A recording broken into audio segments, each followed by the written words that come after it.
নমস্কার, আপনারা সবাই কেমন আছেন? আশা করছি আপনারা খুব ভালো আছেন। আমিও খুব ভালো আছি। নিয়ে চলে এলাম আরেকটা ভিডিও। আপনাদের আগের পার্টে বলেইছিলাম যে এবারে আমরা শান্তিনিকেতন যাচ্ছি। তো শান্তিনিকেতনে গিয়ে আমরা কোথায় ছিলাম, কি করলাম, কোথায় ঘুরলাম সবটাই এই পার্টে শেয়ার করব।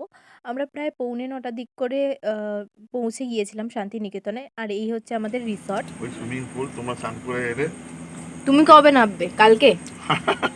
একদম কালকেই নামবো। তুমি নামবে না? হুম, হুম। তুই তো আমি তো আজকে এনজয় করে নিয়েছি। বাদই দে। আমরা যে খুব ভালো এনজয় করে এখন ডিনার করতে এসেছি। যাই হোক, খেয়ে তা ডিনারে কি খেলে প্রকৃতির কোলে? এই তো রুটি, ডাল, ডাল আর মাখনি। ডাল মাখনি আর মিক্স ভেজ। খাবারের টেস্ট খুবই ভালো, মানে মোটামুটি। আর খিদে পেয়েছে বলে আমি এক্সট্রা খাচ্ছি। তুই বল কেমন লাগছে? খুব ভালো টেস্ট হয়েছে খাবারের। মিক্স ভেজটা খুব ভালো। তো কালকে রাতে আমরা ডিনারের পরে ঘুমিয়ে গেছি, আর এখানে পরিবেশটা খুবই সুন্দর। তাই সকাল সকাল ঘুম ভেঙে গেছে আমার। তো আমি বাড়িতে 8টা-9টার আগে ঘুম থেকে উঠি। আজকে এখানে 6:30টার সময় ঘুম থেকে উঠে পড়েছি। মানে পরিবেশটা খুবই সুন্দর।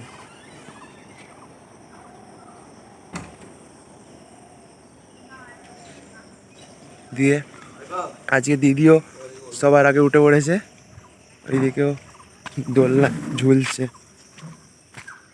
খুব ভালো লাগছে সকাল সকাল, এত ফ্রেশ লাগছে না এখানে যে বলে বোঝাতে পারছি না। খুব ফ্রেশ লাগছে। আর হোটেলে কালকে রাত্রে ঘুমটাও খুব ভালো হয়েছে, সুইমিং পুলে চানটা করে বেশি ভালো লেগেছে। অল ওভার এক্সপিরিয়েন্স আপাতত খুব ভালো। এবার দেখা যাক আজকে কী করি আমরা, তো সবটাই তোমাদের সাথে শেয়ার করবো অবভিয়াসলি। তো আমরা এখন সুইমিং পুলে চান করতে এসেছি। বড় কথা হচ্ছে আমরা ছবি তুলতে এসেছি। আমরা এখন ব্রেকফাস্ট করতে এসেছি, সবাই সবার মতন পছন্দের জিনিস নিয়েছে। আমি নিয়েছি ফ্রেঞ্চ টোস্ট, নিয়েছে পুরি সবজি, আর মাসি আর মেশো নিয়েছে কি নিয়েছো? Butter toast. আর রোহন নিয়েছে এখানে অমলেট। আমরা খেয়ে দিয়ে এরপরে ঘুরতে বেরোবো শান্তিনিকেতন, সেটাও তোমাদের সাথে শেয়ার করছি।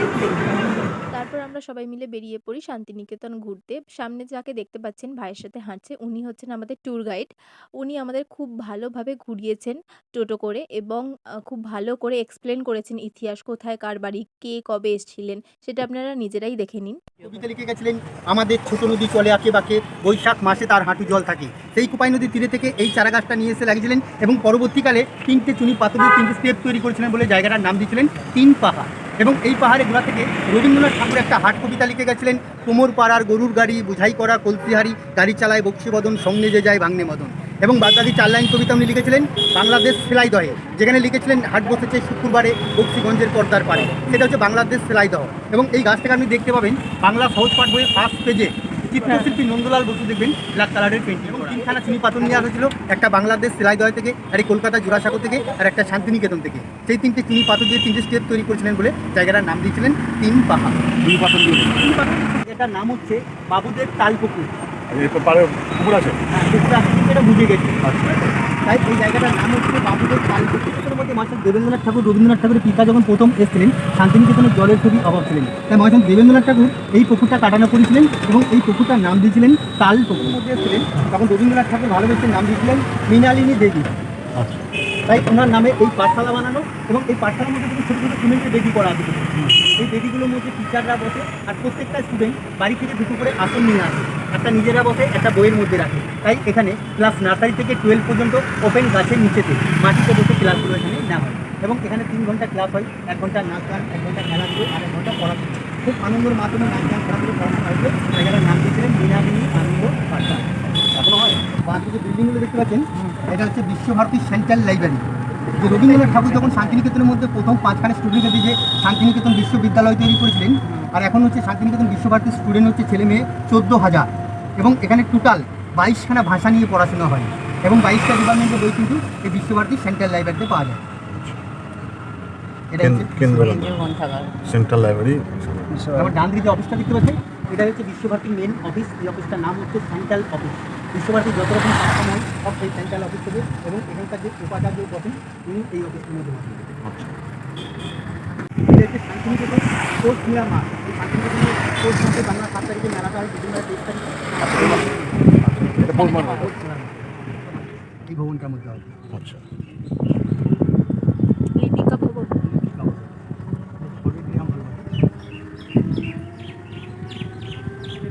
দ্বিজেন্দ্রনাথ ঠাকুর। এবং এই জায়গাটা খুবই নিচু ছিল বলে জায়গাটার নাম দিয়েছিলেন নিচু বাংলো। এবং দ্বিজেন্দ্রনাথ ঠাকুর যেসব জিনিস ব্যবহার করতেন উনি সমস্ত জিনিস এই বাড়িটার মধ্যে রাখা আছে। এবং এই বাড়িটা বছরে 2টো দিন খোলা হয়, একটা হচ্ছে শান্তিনিকেতনের স্পোর্টস মেলা এবং বসন্ত উৎসবের দিন। এই 2টো দিন যে কোনো ব্যক্তি এই বাড়ির মধ্যে প্রবেশ করতে পারবেন। সার্কাসের মধ্যে হাতি আসতেন, সেই হাতিকে এই পুকুরের মধ্যে চান করাতে নিয়ে আসতেন। তাই এক আদিবাসী মহিলা তার বাচ্চাকে নিয়ে এই পুকুরের মধ্যে চান করতেছিলেন, কিন্তু বাচ্চা ছেলেটা যখন জলে পড়ে গেছিলেন আদিবাসী মহিলা কিন্তু দেখতে পান। তাই দূর থেকে হাতিটা লক্ষ্য করেছিলেন যে বাচ্চা ছেলেটা জলের মধ্যে পড়ে গেছে। তাই বাচ্চা ছেলেটাকে যে হাতিটা বাঁচিয়েছিলেন সেই হাতিটা মারা গেছে। সেই জন্য পুকুরটার নাম দিয়েছিলেন হাতি পুকুর। এবং ডান দিকে দেখুন বাচ্চা ছেলেটাকে ছুটে করে নিয়ে এসে হাতির কালচার বানানো ওই বাচ্চা ছেলেটাকে ছুটে করে নিয়ে কালচারটা বানিয়েছিলেন রামকিঙ্কর বেদ। রবীন্দ্রনাথ ঠাকুরের 1 নম্বর স্কুলে ছিলেন। মাটির বাড়ি এবং টিনের ছনি ওটাই। এই বাড়িটা হচ্ছে শান্তিদেব ঘোষের বাড়ি, যিনি ছিলেন রবীন্দ্রনাথ ঠাকুরের শিষ্য ছিলেন এবং সঙ্গীত ভবনের খুব ভালো গায়ক ছিলেন। তার পিতার নাম হচ্ছে কালীমোহন ঘোষ। ওটাই মাটির বাড়ি।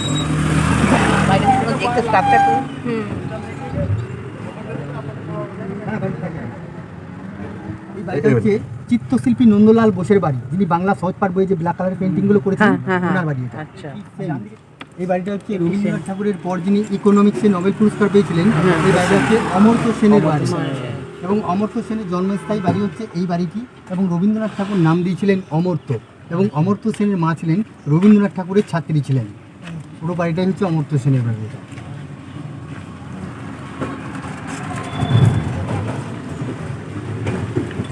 সেনের অফিস। এবং এই যে স্কালচারটা দেখতে পাচ্ছেন, এই কালচারটার নাম হচ্ছে ভিস্ত্রিওয়ালা। যে আগেকার দিনে চামড়ার ব্যাগে করে গাছের মধ্যে বা রাস্তার মধ্যে জল দিতেন, এই জিনিসটা বানিয়েছিলেন রামকিঙ্কর বেদ। এবং এই কালচারগুলো দেখতে পাবেন বাংলা সহজ পাঠ বইয়ে চিত্রশিল্পী নন্দলাল বসু দেখবেন ব্ল্যাক কালারের পেন্টিং করা আছে। এই ছবিটা যে ঠাকুর এই ছবিটা কালো এই বৃষ্টির জল মানে ছাগল কাটার মতো বৃষ্টি। তালকধ্বজ বাড়ি এই জন্যই নাম দিয়েছিলেন যে বাড়ির মিডিল দিকে দেখুন একটা তাল গাছ ফ্ল্যাট হয়ে দাঁড়িয়ে আছে, সেই জন্য বাড়িটার নাম দিয়েছিলেন তালকধ্বজ বাড়ি। এবং এই বাড়িতে বসে রবীন্দ্রনাথ ঠাকুর একটা কবিতা লিখে গেছিলেন যে তাল গাছ এক পায়ে দাঁড়িয়ে সব গাছ ছাড়িয়ে উঁকি মারে আকাশে। এবং এই বাড়িটাকে আপনারা দেখতে পাবেন বাংলা সহজ পাঠ বই দেখবেন, যে চিত্রশিল্পী নন্দলাল বসু দেখবেন ব্ল্যাক কালারের পেন্টিং করা আছে। এটার নাম হচ্ছে তালকধ্বজ। ছাদ দিয়ে তাল গাছ বেরিয়েছে। হ্যাঁ, আমি তো লক্ষ্য করলাম। এই উপাসনা গৃহ প্রত্যেক বুধবার সকাল 6টা থেকে 7টা পর্যন্ত খোলা থাকে এবং 1 ঘন্টা রবীন্দ্রসঙ্গীত গান দিয়ে প্রার্থনা হয়, তারপরে এটা বন্ধ হয়ে যায়। এবং সেই দিনটা যে কোনো ব্যক্তি এই উপাসনা গৃহের মধ্যে প্রবেশ করতে পারবেন। ছেলেরা ঢুকলে সাদা পাঞ্জাবি পরে ঢুকতে হবে, মেয়েরা ঢুকলে সাদা শাড়ি পরে ঢুকতে হবে। এবং এই উপাসনা গৃহ বানানো আছে বেলজিয়ামের কাজ, ইটালির টালি। আর উপাসনা গৃহ 16খানা দরজা আছে, এটা প্রত্যেক বুধবার দিন ওপেন করে দেওয়া হয়। প্রত্যেক বুধবার দিন এই জন্যই ওপেন করে দেওয়া হয় যে শান্তিনিকেতনের মধ্যে মহাশয় দেবেন্দ্রনাথ ঠাকুর যখন প্রথম এসেছিলেন সেই দিনটা ছিলেন বুধবার। তাই প্রত্যেক বুধবার শান্তিনিকেতন ছুটি থাকলেও এই উপাসনা গৃহ কিন্তু 1 ঘন্টার জন্য খোলা হয়। এটা পুরোটাই সেই দিনটা যে কোনো ব্যক্তি ইউনিফর্ম সাদা থাকতে হবে। শান্তিনিকেতন বাড়ি এই জন্যই নাম দিয়েছিলেন যে মহাশয় দেবেন্দ্রনাথ ঠাকুর রবীন্দ্রনাথ ঠাকুরের পিতা যখন এই জায়গার মধ্যে প্রথম এসে 1 টাকার বিনিময়ে 20 বিঘা জায়গা নিয়েছিলেন, সেই 20 বিঘা জায়গার মধ্যে প্রথম বাড়ি বানিয়েছিলেন এই বাড়িটা। এবং এই বাড়িটা 3 রকম আকার দিয়ে বানানো আছে, একটা হচ্ছে মন্দির, একটা হচ্ছে মসজিদ, একটা হচ্ছে গির্জা। উনি 3টে ধর্মকে এক করে নিয়ে এই বাড়িটা বানিয়েছিলেন এবং বাড়িটার নাম দিয়েছিলেন শান্তিনিকেতন বাড়ি। এটা হচ্ছে মহাশয় দেবেন্দ্রনাথ ঠাকুরের মিউজিয়াম এবং এটা লকডাউন থেকে পুরোটাই বন্ধ আছে এখন। এই জায়গাটার নাম হচ্ছে ছাতিমতলা। ছাতিমতলা এই জন্যই নাম দিয়েছিলেন যে ছাতিম হচ্ছে এক গাছের নাম। তাই মহাশয় দেবেন্দ্রনাথ ঠাকুর যখন এই জায়গার মধ্যে প্রথম এসেছিলেন তখন উনি এক ছাতিম গাছের গোড়ায় বসে বিশ্রাম নিয়েছিলেন। তাই এই জায়গার মধ্যে বিশ্রাম নিয়ে ওনার খুবই ভালো লেগেছিলেন এবং খুবই শান্তি পেয়েছিলেন। তাই এই জায়গা ছিলেন এক ভবনডাঙ্গা জমিদারের জায়গা ছিলেন। তাই ভবনডাঙ্গা জমিদারকে নিমন্ত্রণপত্র পাঠান এবং ভবনডাঙ্গা জমিদার আসেন, তাদের সঙ্গে কী দরকার তিনি বলছিলেন যে এই জায়গাটার মধ্যে বসে আমি খুবই শান্তি পেয়েছি এবং এই জায়গাটার মধ্যে একটা ব্রাহ্ম সমাজের আশ্রম করতে চাই। তিনি বলছিলেন ঠিক আছে, আমরা যতটা জায়গা প্রয়োজন আপনি নিতে পারেন। তিনি বলছিলেন আমি ব্রাহ্ম সমাজের মানুষ, আমি কারো দানের জিনিস এবং বিনা পয়সা জিনিস নিই না। তা মহাশয় দেবেন্দ্রনাথ ঠাকুর 1 টাকার বিনিময়ে 20 বিঘা জায়গা লিখছিলেন কলকাতা হাইকোর্ট পাট্টা সহ। সেই থেকে জায়গাটার নাম দিয়েছিলেন শান্তিনিকেতন ছাতিমতলা। এবং এই ছাতিমতলা বছরে 4টে দিন খোলা হয়। এটা হচ্ছে রবীন্দ্রনাথ ঠাকুরের জন্মদিন এবং মৃত্যুদিন এবং শান্তিনিকেতন পৌষ মেলা এবং বসন্ত উৎসবের দিন। এই 4টে দিন যে কোনো ব্যক্তি এই শান্তিনিকেতন ছাতিমতলার মধ্যে প্রবেশ করতে পারবে। এবং রবীন্দ্রনাথ ঠাকুর যে পরবর্তীকালে যে 5খানি স্টুডেন্টকে দিয়ে যে শান্তিনিকেতন বিশ্ববিদ্যালয় তৈরি করেছিলেন, সামনেখানে দেখুন একটা বেদি করা আছে হলুদ কালারের বেদি। উনি এখানে 5খানি স্টুডেন্টকে দিয়ে পড়াশোনাটা এখান থেকেই শুরু করেছিলেন। আমি যে ভিতরে যে বলছিলাম যে ক্লাসগুলো হয়, ওই যে ওই গাছগুলো দেখতে পাচ্ছেন বাড়িগুলো, ওই জায়গাটার নাম হচ্ছে বকুল বিথি। বকুল বিথি এই জন্যই নাম দিয়েছিলেন যে বকুল গাছের নিচেতে ব্ল্যাক বোর্ড লাগিয়ে যে ক্লাস 12-এর ছেলে মেয়েদের যে গাছের নিচে মাটিতে বসতে ওপেন ক্লাসগুলো না হয়, মেয়েরা দেখবেন মেয়েরা হলুদ শাড়ি পরে থাকে, ছেলেরা হলুদ পাঞ্জাবি পরে থাকে, ওপেন ক্লাসগুলো সব ওর ভিতরটাতে না হয় বা বকুল গাছের নিচেতে ব্ল্যাক বোর্ড লাগিয়ে। এসেছি রবীন্দ্রনাথ ঠাকুরের বাড়িতে। এখানে এন্ট্রি ফিস স্টুডেন্টদের জন্য 10 টাকা করে এবং টুরিস্টদের জন্য 100 টাকা করে। আমাদের সাথে একটা ইয়ে হয়েছে, আমরা অনলাইনে মানে হোয়াটসঅ্যাপে ছবি নিয়ে সেটাকে দেখিয়ে কেটেছি, তোমরাও কাটতে পারো। তো আমাদের জন্য 10 টাকা, আর গার্জেনদের জন্য পেরেন্টসদের জন্য 100 টাকা করে। আর আমরা এখন ঘুরে দেখছি, এই যে তোমরা দেখতেই পাচ্ছ খুব সুন্দর জায়গাটা। আমরা এখন এবার ঘুরে ঘুরে দেখি। সত্যি কথা বলতে জায়গাটা তো অসম্ভব সুন্দর এবং যিনি আমাদের ঘুরিয়ে দেখেছেন তাকে অসংখ্য ধন্যবাদ। উনি আমাদের এত কষ্ট করে সব কিছু এক্সপ্লেন করলেন, আপনারা সবাই দেখতেই পেলেন সেটা। খুব ভালো করে আমরা ঘুরেছি। আর এইটা হচ্ছে রবীন্দ্রনাথ ঠাকুরের বাড়ির ভিতরে। আমি যেটুকু পেরেছি ক্যামেরা করার চেষ্টা করেছি। এটা হচ্ছে ওনার বৈঠকখানা। আর যেই জায়গাগুলো আমি ক্যামেরা করতে পারিনি সেইগুলো মানে ক্যামেরা অ্যালাউ ছিল না, দ্যাটস ওয়াই আমি কোনো ভিডিও বা ফটো তুলতে পারিনি। আর এই যে দেখতেই পাচ্ছেন রবীন্দ্রনাথ ঠাকুরের ইউজ করা গাড়ি, যেটা মানে খুব সুন্দর দেখতে, পুরো একটা পুরনো ভাইব আছে। ভেতরটা খুবই সুন্দর, অনেক কিছু আছে দেখার মতো। আমরা তো সবই মোটামুটি দেখলাম, আমার তো খুব ভালো লেগেছে।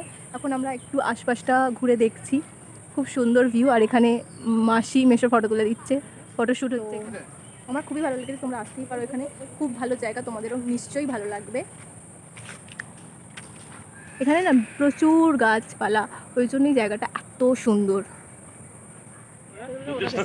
টেস্টগুলো টক দেবে তুমি।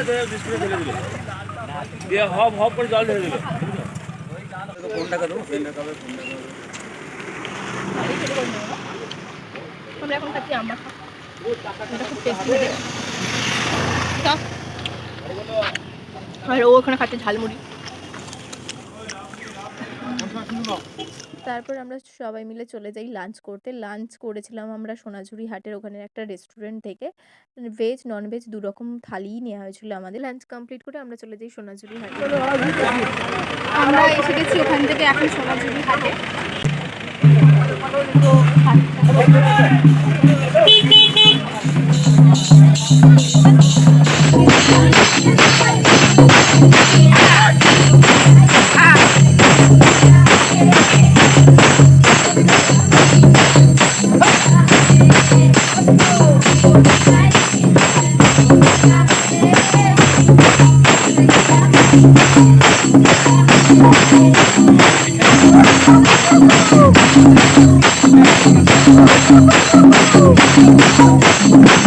আমরা এই সোনাঝুরি হাটে এসে দিদিদের সাথে নাচলাম, খুব সুন্দর নাচিয়েছে।